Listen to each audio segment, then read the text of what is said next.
A very good evening to you and welcome to Big Talk here on Global Television, coming to you live from the nation's capital, Abuja. My name is Godwin Sunday. Well, this is the Sunday special edition of Big Talk here on Global Television. And of course, we'll be talking about gender and leadership, especially as it involves the female and other genders, probably male and female genders in this regard. Well, there have been a lot of speculations that when a woman leads a country, there will be better and more productivity in that nation. But the woman is in the sphere of leadership, there will be better productivity. But how correct is this narrative? We'll get to find out this evening. That is part of the conversation that we'll be having this evening with our guest that is already on standby. Then secondly, we are happy to tell you that President Bola Tinubu has landed in Vieux Fort St. Lucia today to kick off a two-nation diplomatic tour of the Caribbean and South America. At Awara International Airport, Tinubu was welcomed with full military honors by Cyril Charles, St. Lucia's Governor General, and Philip Perry, the Prime Minister. The state visit officially begins on Sunday with courtesy calls on the Governor General and Prime Minister. Well, on Monday, Tinubu will address a special joint section of St. Lucia Senate and House of Assembly at the William Jefferson Clayton Ballroom, St. Sandals Grade Gross Islet. The event will host regional and also some regional and leaders, including the heads of government of the Organization of Eastern Caribbean States, that is the OECS, senior government officials, diplomats, the Nigerian community in St. Lucia, and Didacus Juice, OEC Director General, among others. After St. Lucia, the president will travel to Brazil for the 2025 BRICS Summit in Rio de Janeiro from June the 6th to the 7th. On the invitation of Luiz Lula da Silva, Brazilian president, Tinubu will attend as a partner country, a status above guest but below full membership. Other African BRICS members include South Africa, Egypt, and Ethiopia. The 17th BRICS Summit will focus on strengthening global South cooperation for more inclusive and sustainable governance, with discussions centered on social, economic, and environmental development priorities. We'll get to see President Bola Ahmed Tinubu talk about all of these issues even in the BRICS meeting in Rio de Janeiro. Well, my name is Godwin Sunday. Just in case you think I've forgotten my name, not to worry. My name is Godwin Sunday, and of course, you can join the conversation on our various social media handle currently showing on your screen using @Global TV NG. And you can also download the Global TV Nigerian mobile app from your Android and iOS devices to keep track of our broadcast. We will go for a short break, and when we return, we'll delve into the first conversation, which has to do with women in leadership. And thereafter, we'll talk about President Bola Ahmed Tinubu's travel to St. Lucia and the proposed Rio de Janeiro BRICS conference and meeting that he will be attending. What is the prospect for all of this meeting, and what is a chance for Nigeria to improve in economical policies, especially as it involves foreign policies and its generality to improve the lot of Nigerian economy and also the business community. How will the business community in general benefit from all of this policy? We'll delve into that conversation also in the course of today's program. Well, I want to say welcome again to Big Talk here on Global Television. We'll go for this short break, and when we return, we'll delve into the first conversation. Please stay with us as Big Talk continues.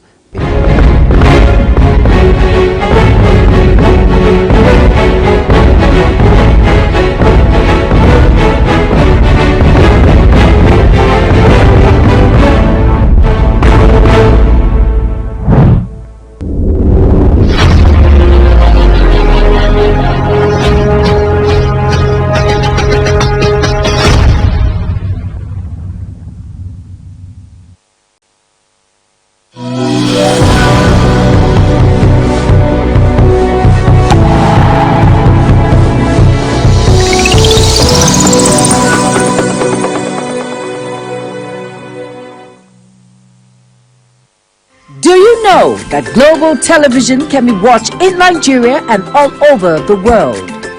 Download the Global TV Nigerian mobile app for Android and iOS devices to watch Global Television real-time from around the world. What are you waiting for? Start downloading and stay connected to Global Television.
That Global Television can be watched in Nigeria and all over the world.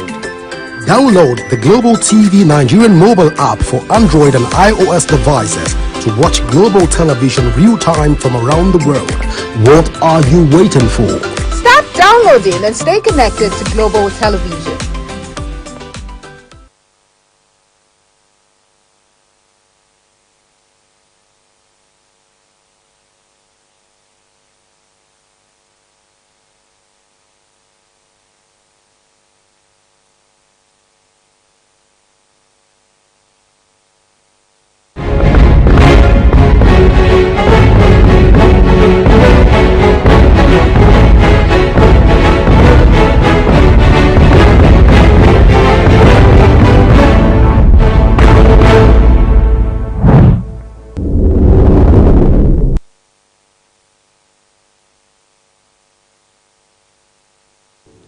All right, welcome back. Well, we'll begin with the first conversation where we'll begin to x-ray women that have worked with President Bola Ahmed Tinubu so far.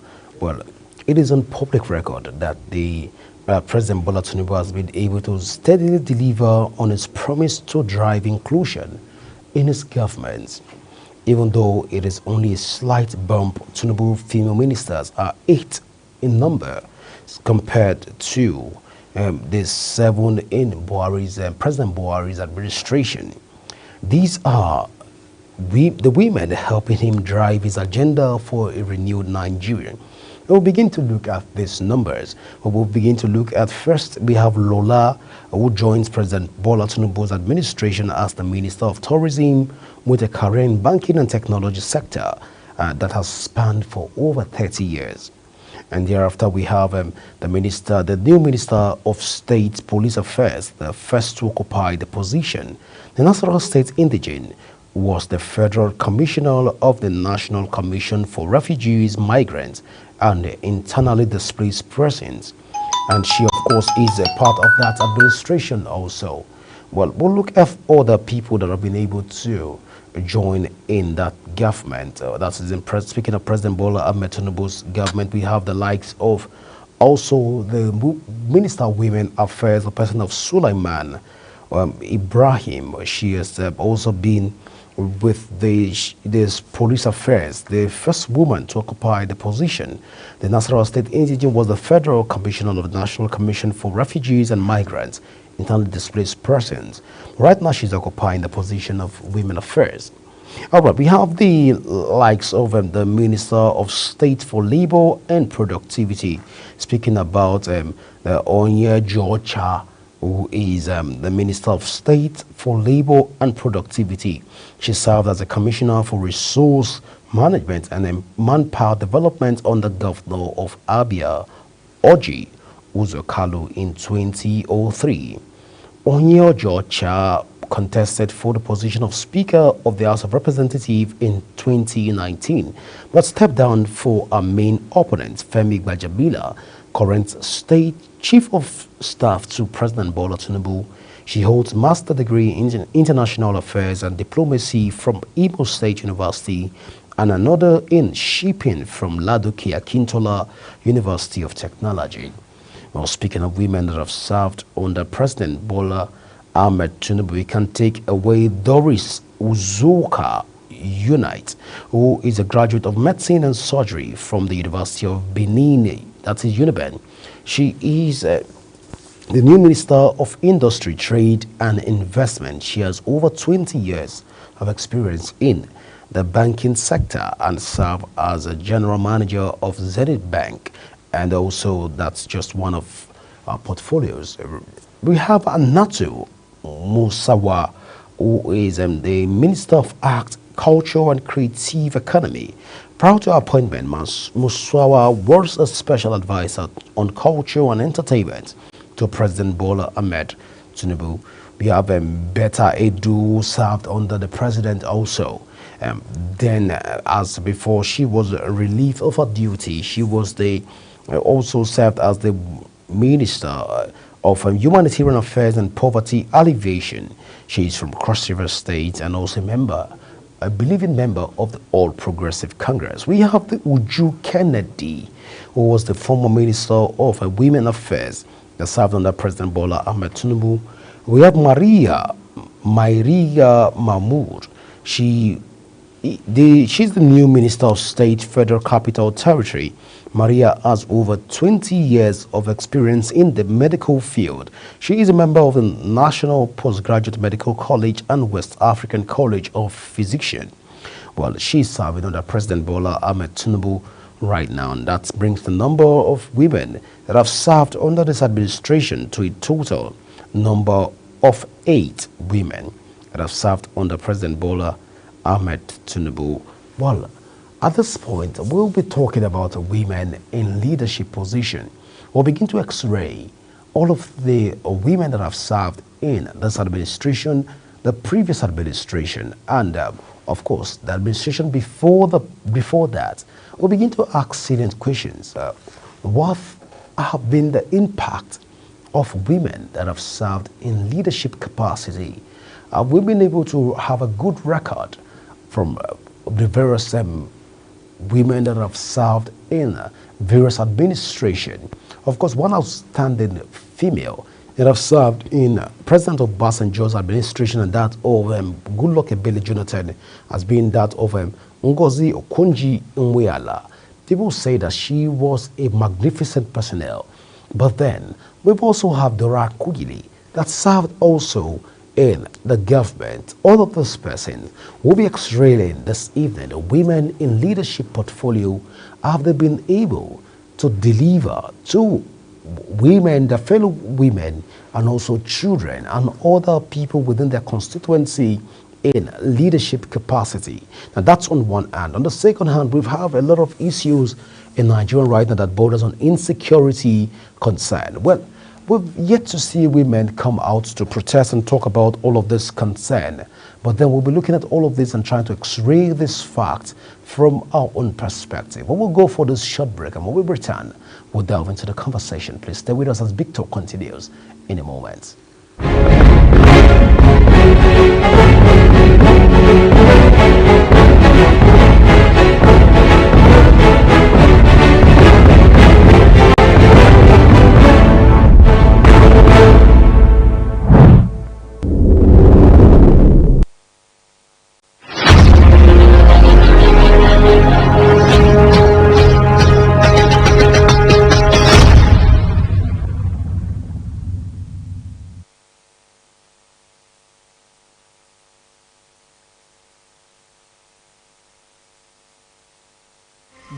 know that Global Television can be watched in Nigeria and all over the world? Download the Global TV Nigerian mobile app for Android and iOS devices to watch Global Television real time from around the world. What are you waiting for? Start downloading and stay connected to Global Television.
Alright, welcome back. Well, it has been a long-standing debate that women have been able to do and perform optimally more than their male counterparts who seek and occupy leadership positions without delivering a full dividends of democracy.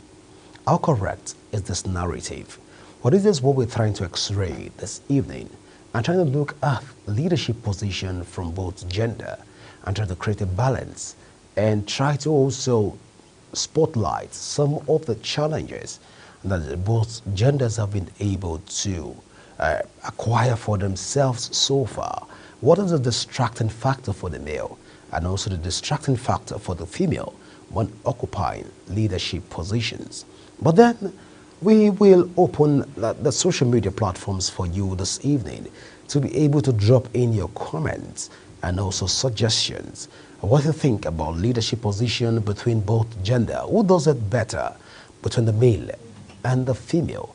And who is able to represent this whole role in all of this conversation? Well, we have our first guest in the studio who will be delving into this conversation and talking to us in this light. Well, we'll delve into the first conversation tonight, and this will be on leadership position coming from the gender perspective.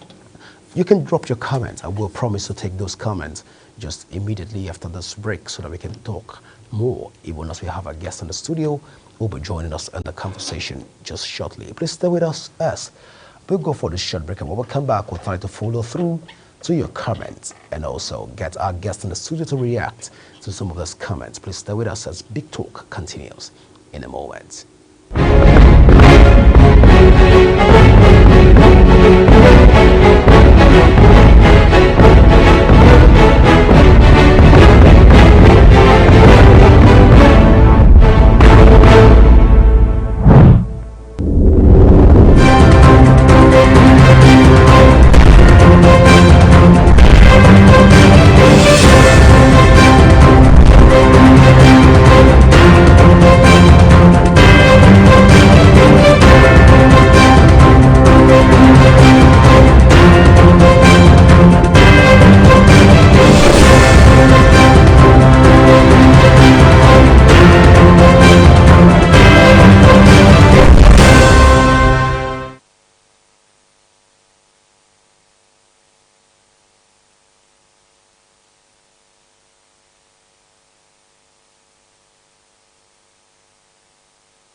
All right, welcome back. Well, we'll delve into the first conversation for tonight, and joining me is Judith Shuaibu, who is the National Welfare Secretary of the Social Democratic Party, and we're talking about leadership, the role of gender in national development. You're welcome to Big Talk, Judith. Thank you very much for having me. It's an absolute pleasure to be here again. All right, we've been having this debate before you walked in, and that debate has been who does it better between the male and the female in leadership position. I don't think it's a conversation about who does it better. I do believe that there are peculiarities and designs that the male contribute to national development, and as well as women. The harmonious relationship of both is really what does better for national development. All right, that serves. We'll get to even find out from the comments that we've had so far. But then, let's look at the role of a gender in national development. A lot of people will say that when a woman is occupying the position of leadership, she gets distracted a lot by a lot of family issues. She's emotional and all of this. Let's get your react to this. What's your position and think of this whole gender issue when a woman occupies an office? Is she easily distracted? Well, it is true that women can be emotional, but that is not necessarily a bad thing. That is an amazing thing. And I do not believe that women get easily distracted, at least not all women. We have seen men who act out of character. We have seen quite a lot in the history of what leadership landscape looks like and what national development is.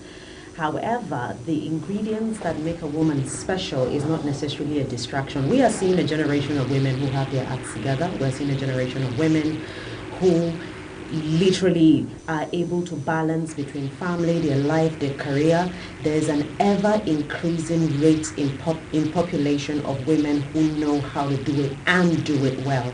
So I do not believe that women are easily distracted. There are a set of grounded women in the world and in this generation, and they're doing an absolutely amazing job, just as much as the men would do. I mean, a lot of people would also argue and say that a lot of men easily get distracted, especially by the female gender for some reason. And so when, instead of finding a man doing his job, as far as contributing to national development is concerned, you find that they're more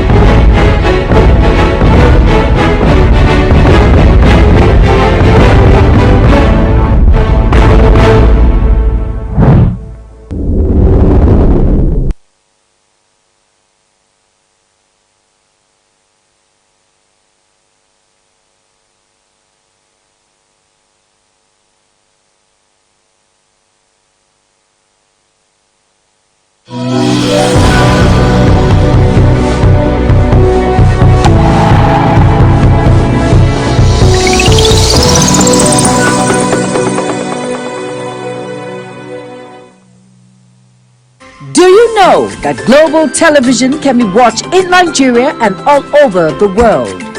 Download the Global TV Nigerian mobile app for Android and iOS devices to watch global television real time from around the world.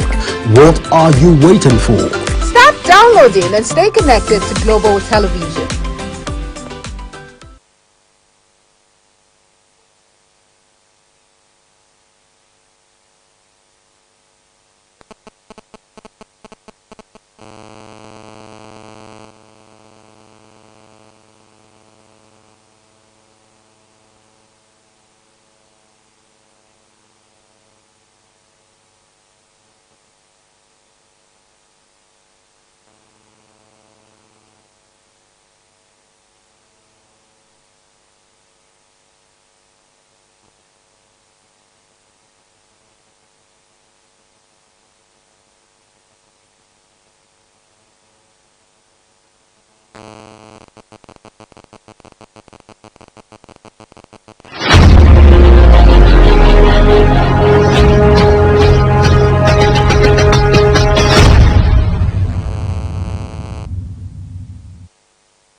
Do you know that Global Television can be watched in Nigeria and all over the world? Download the Global TV Nigerian mobile app for Android and iOS devices to watch Global Television real-time from around the world. What are you waiting for? Start downloading and stay connected to Global Television.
All right, welcome back. Well, Judith, let's even look at these all issues around Benue State to start with, and the insecurity. Mostly, we'll say that women are largely affected by all of these issues in Benue, Plateau, Kano, Maiduguri, that is in Borno, and other parts of Nigeria. But then we don't get to see women talk about all of these issues. Is there something else that we should know, even in this regard, why women are not talking about all of these issues? Well, I think it's a matter of perspective. It's a matter of perspective in the sense that, first of all, my heart goes out to the people of Benue, and Plateau and all of these states that, incessantly experience these horrendous events where people lose their lives, families get displaced. My heart thoroughly goes out to them and prayers go out to them. I do not really think that it is totally a one-facet dichotomy to say that women are not necessarily speaking out. Yes, maybe women in leadership are not speaking out enough. One would expect more from maybe the Ministry of Women Affairs. One would expect more from women legislatures, female legislatures. One would expect more. But yes, at the end of the day still, the women you see on the streets, the first people to protest, the first people to come out and cry the first people to put on their black, the first people to step out. I remember years back in Kaduna when the villages are being ravaged and all of that. And I remember that some of those women came out even naked in earnest protest saying, the government has to do something, or leaders have to do something, or there needs to be an intervention. So we have seen time and time again where in times of really pouring out the heart and trying to say something needs to be done here, it's actually women, ironically, that you see come out to do that first.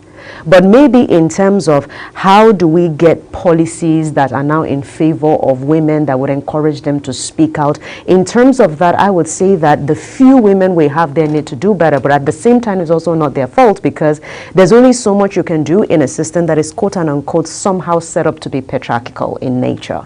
Some of the laws, some of the policies is not easy as we see by the day. So sometimes you wouldn't also blame them as much as we want them to do better. You wouldn't also blame them entirely. Is given what the circumstances look like. But there really isn't anything other than the fact that we need to do better as a nation, in including women, as far as national development is concerned, because it's a woman who understands the plight.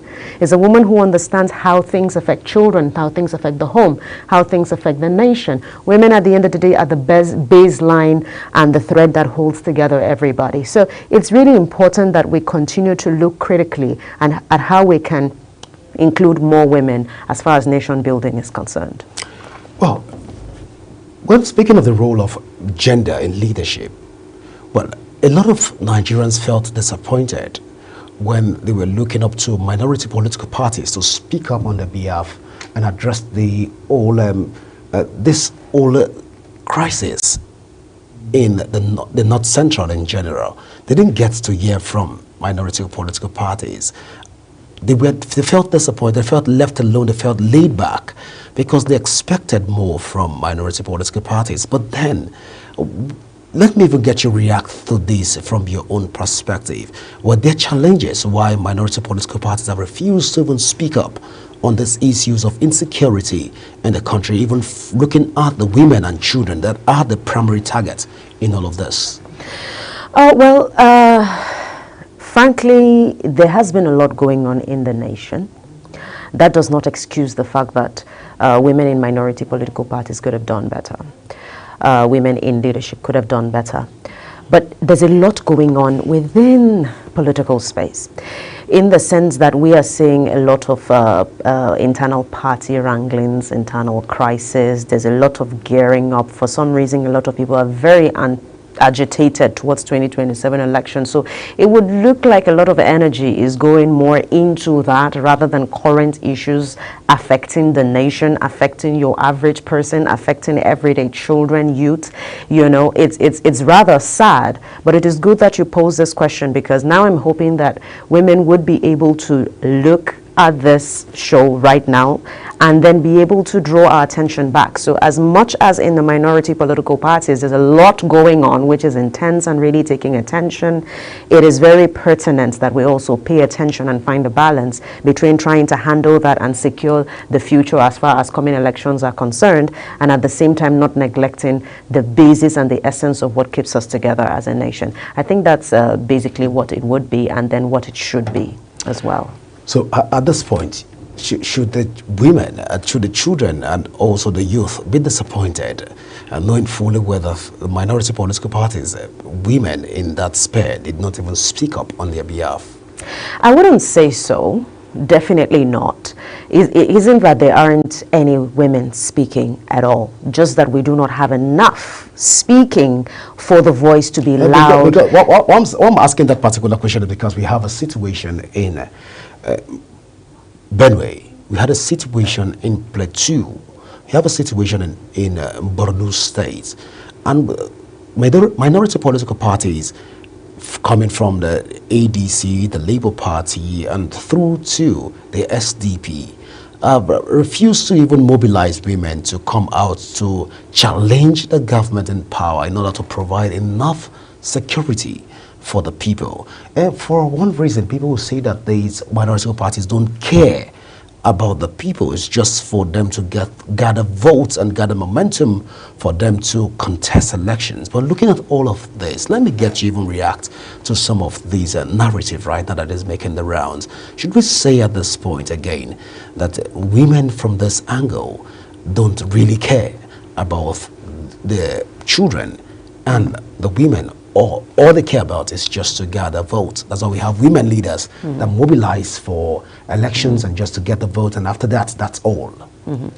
Well, I wouldn't say that would be the correct assessment, so to speak, from the general populace.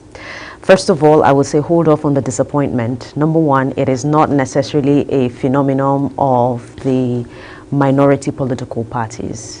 What has the most popular political party of the day done as far as the Benue state is concerned, outside the fact that we had the President and Commander-in-Chief visit Benue, for which we saw something somewhat almost bizarre, because we see people putting colors, decoration, excited, planning for how to receive the President. A lot of attention moved from even the Benue citizens themselves to that, rather than focusing on expressing grief so that the President and Commander-in-Chief can understand the dynamic of what's going on.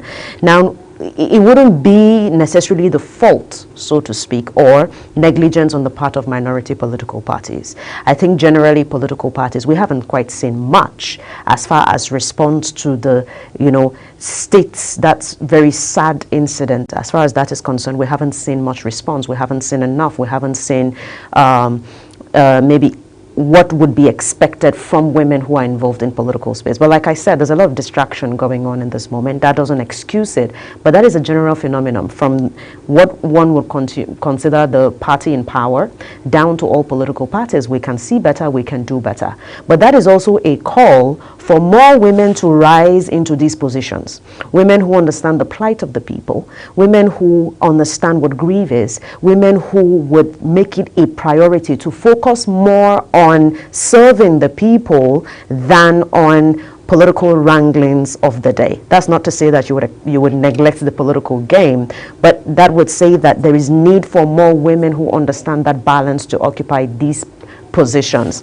And then could it also be that some of these minority political parties, as you would put it, are trying, but then they are not being seen, because then you have a lot of challenges that the minority political parties face. You are talking about whether lack of adequate resources to even be able to say, okay, we're harnessing the media space to be able to do this, even though, yes, one will say there's social media, but then there's so much that can actually be done, and that is why, again, you need more people who understand how to use these things to be occupying these positions so that we can see better results at the end of the day. But I don't think it's negligence. I don't think it's lack of will to serve the people. I just think it's the dynamic. What we see there is the representation of the kind of lack that exists within the national system, within leadership system as a whole, than it is more about minority political parties. So it's a holistic thing that affects us nationally that we need to do better about. Well, when I watched on national TV, about 200 people were killed in the recent Benue State attack. To a point, as a very sympathetic person, I felt like crying, knowing that the numbers kept increasing. That's the reported numbers that we had, about 200 plus. We don't know the actual number of people that actually died in the Yawata clash. But then when we look at this, one would expect that women in leadership from different minority political parties will react to this through a press statement or through a release of some form, criticizing this whole act. But then, even coming from the Ministry of Women Affairs, we didn't get to see any reactions from the female folk and female community, women communities condemning this act. So I'm curious at this point, even using you as a representative of the women community, should we say at this point that all hope is lost for Nigerian youths to depend on women in leadership positions in their various states to speak up for them in this regards? No, absolutely not. I would say that, like I said, it's a reflection of the lack that exists in the system. It's really rather sad to see that more would have been expected from, for instance, the Ministry of Women Affairs, for sure. More would have been expected. And then, yes, maybe press releases. But you know, sometimes too, women have done a lot. I gave you example of Kaduna. There are multiple other states. Rivers in recent times, you know, given the situation that was going on in Rivers, it was women that spoke more. Women have been talking. It's the fact that are people listening? People in the right places, leaders in the right places, are they listening when women actually speak? Because, I mean, if you check the videos coming from Benue, you see more women speaking. But I think that your emphasis is more on what have women in leadership positions as far as political party lines is concerned done about this. They could have done better. I agree they could have done better. But then it is not for the youth to sit back and say, you know what, all hope is lost. All hope is absolutely not lost. It is lost when you sit down and do nothing. The beauty of the Nigerian political system is that while there may be age barriers, so to speak, it is not a hindrance to trying, in the sense that there are multiple political positions that are open to young people. It may not be handed to young people on a platter, but young people have to understand the place of taking their own nation by the hand. Young people have to understand the place of what patriotism look like, not in the sense of patronage, but in the sense of consciousness to step up and take their future by the hand. You won't sit down and just because the leader of the day didn't do as much as you expect, then you give up on the nation. No, that is not what ought to be done. Young people ought to sit down, and especially young women. If the current leaders are not serving you in the way that you want to be served, it is a call and a beckon on you to step up into leadership capacity and positions and take that future by the hand, fill up the slack. Because the more pressure we have, the more people we have who are looking at the absence. What's absent is fine, but it is not okay if it remains like that. What ought to be done is that young women will step up, young men will step up and say, you know what, these people are not expressing our voices the way we want to be heard. So why don't we get into these positions to be able to do that? And part of the ways you can do that is not just by aspiring to be in the House of Reps or in the Senate, whatever, the National Assembly, or to be an executive arm of the state or the nation at the federal level or whatever level. No, that's not the only way to get into political spaces or leadership capacity. You can join a political party. You can be in the political party working committee, whether from the national to the state to the local government or the ward. There are multiple ways for which the average Nigerian can step up and take the baton and run with it, rather than sitting down and just lamenting. Because you can lament, very few people are in those positions to even be able to influence what is going on. But the more people we have coming in, especially from the marginalized spaces like women and youth, the more we would be able to apply enough pressure to change the narrative. It's the narrative that needs to change, because the situation just showed us the lack that's in the system. In the face of current realities that we have right now, economic instability, conflicts across, insecurity across Nigeria, can we say at this point that the male gender have failed in leadership capacity across the country? The male gender, I think that the situation has just shown that it is not a gender thing. That one gender does not have the onus on it to do better. And that one gender does not possess monopoly of knowledge or capability to be able to deliver a nation that is developed. What the current situation of Nigeria shows us is that we need a collaboration of the male and female gender to be able to drive the economy. If you look at other nations of the world that include more women in leadership, in nation building, you would realize that even their GDP is up by more than an average of 20%.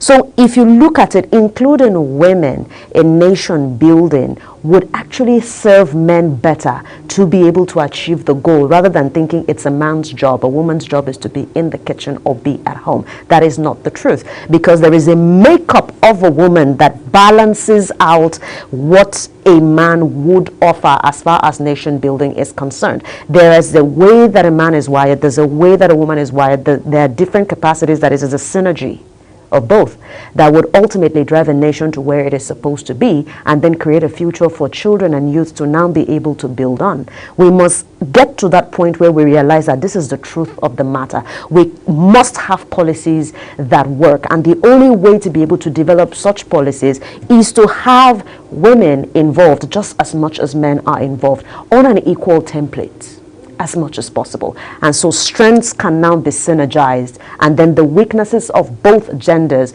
will then be subdued. This is what we need in Nigeria right now moving forward.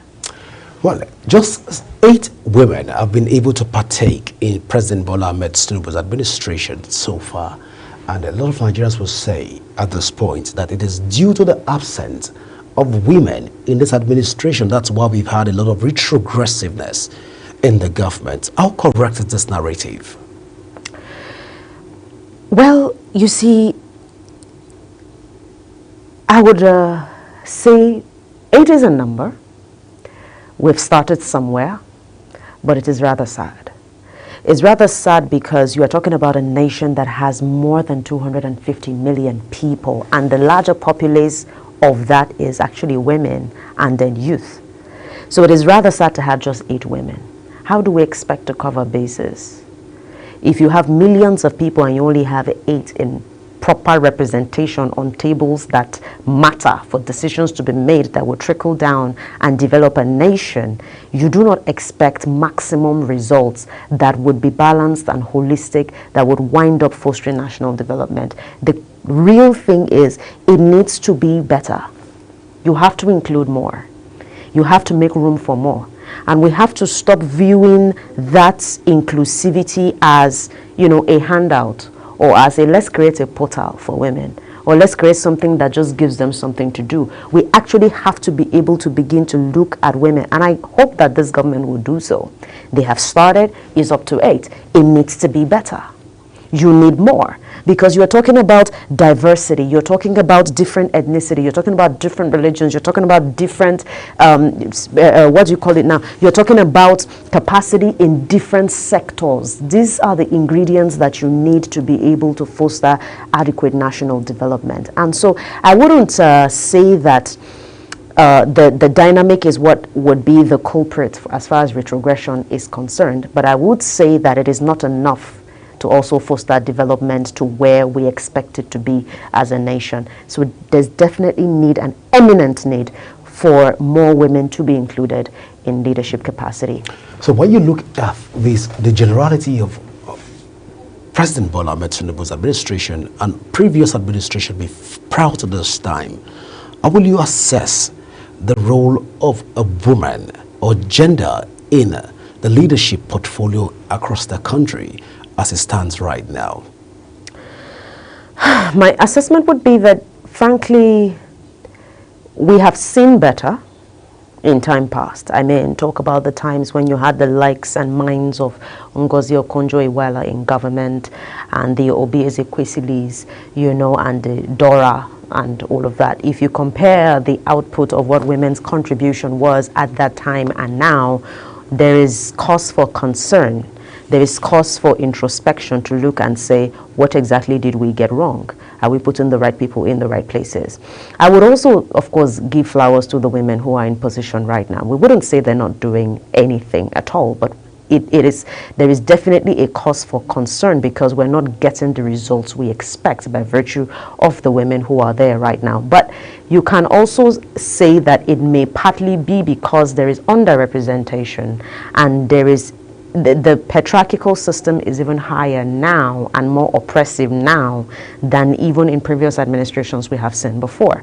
So we definitely have seen better, and we definitely would expect that there would, be maybe more representation, more holistic representation and diversity. That way we may be able to see better results even in this administration than we are seeing right now. I know that there are speculations between yesterday and today, and we have seen counters and all of that, a female has been made the SGF.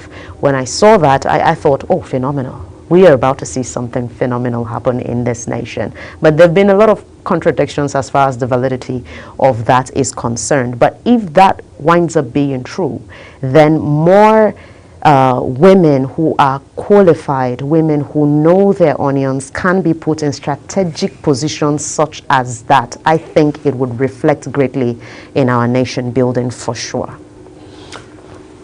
That's quite interesting. So just before I let you go, let's even put all of this comment in a scale of 1 to 10. When you look at women or women in leadership so far across the country, not just in the federal level, looking at it from the state level and through to the local government level, which also forms part of the tiers of government, in a scale of 1 to 10, what is your assessment so far on women in leadership? Now, this would be assessment in terms of performance, in terms of activities, in terms of deliveries, in terms of productivity, in terms of enhancing productivity, support systems, and all of this. Looking at it from this whole entire spectrum, 1 to 10. I think we're seeing a 6. I think we're seeing a 6. But again, it would differ depending on what section. If it's performance, if it's activity, if it's this, if it's that, I would probably rate a little higher depending on the dimension. But if you're given an overall generic average, I would rate it a 6. There's definitely some way we can go. The journey still needs to come a little further than it is right now. Let me not say that Judith is biased at this point in time, because a lot of local government will not agree with you at this point to say that it's a 6. A lot of people from local government will say that they've not even seen female representation in terms of leadership capacity. But then I might be wrong. No, if you're talking about representation, we have less than 3%. If you're talking about representation, as far as inclusion is concerned, but if you're talking about performance, I would rate the current women of the day a 6. But as far as representation, it is less than expected. It is almost not functional. We need so we should give that at 1%. Oh, absolutely. As far as representation is concerned. Well, that is completely Judith's opinion on that particular conversation, rating the performance of women. We want to say at this point, thank you so much for being a part of Big Talk today. Thank you for having me. Well, viewers, it's how far we can go with Big Talk today. Don't know whether you can join the conversation on our various social media handle currently showing on your screen using at Global TV NG. And you can also download the Global TV app from your Android and iOS devices to keep track of our broadcast. My name is Godwin Sunday. Always remember that peace and unity are the pathways to progress. Enjoy the rest of your evening. Bye for now.